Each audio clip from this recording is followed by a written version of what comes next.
한국이 군사, 경제, 외교력 등에서 일본에 앞선다는 조사 결과가 나왔습니다. 지난 31일 미국 US 뉴스 앤드 월드 리포트는 한국이 일본을 제치고 가장 강력한 국가 6위를 차지했다고 발표했습니다. US 뉴스 앤드 월드 리포트는 매년 군사력, 경제력, 외교력을 합산해 가장 강력한 국가 순위를 발표하는데요.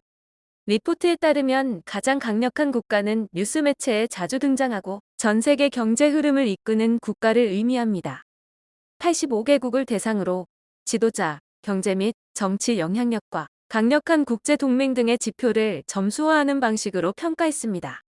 1위는 지난해와 마찬가지로 미국이 차지했는데요. 미국은 가장 지배적인 경제 및 군사 강국이고 영화 등 대중문화도 앞서간다는 평가가 나왔습니다. 2위와 3위는 각각 중국과 러시아가 순위에 올랐습니다. 중국은 가장 빠르게 성장하는 주요국이고 러시아는 방대한 천연자원 기반의 경제대국이라는 분석입니다. 가장 눈에 띄는 점은 한국과 일본의 뒤바뀐 순위인데요.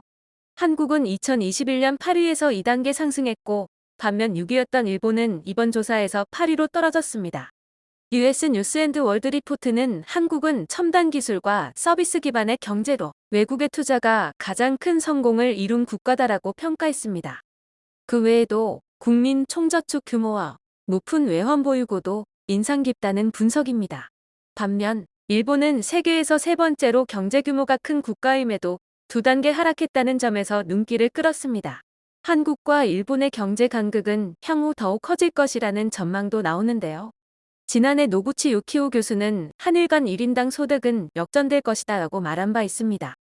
일본경제연구센터 또한 한국의 1인당 명목 국내 총생산은 내년 일본을 앞지를 것이라고 예상했습니다. 내년 한국의 1인당 GDP는 34,505달러, 일본은 33,334달러로 전망됩니다. 보고서는 격차의 이유를 일본의 낮은 디지털화와 노동 생산성으로 뽑았는데요.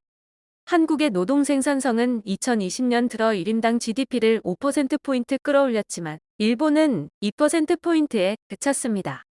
그 외에도 4위는 독일, 5위는 영국이 차지했습니다. 2021년 33위를 차지했던 우크라이나는 14위로 수직 상승하기도 했는데요.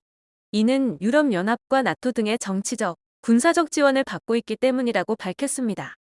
일본경제연구센터는 한일 양국의 GDP 격차는 더욱 커질 것으로 전망했습니다.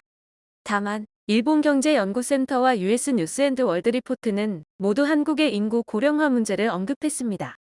경제, 군사 강국으로 거듭나고 있는 한국이 경제성장과 직결된 고령화 문제도 극복해 나가길 기대하겠습니다. 이상 타임튜브였습니다.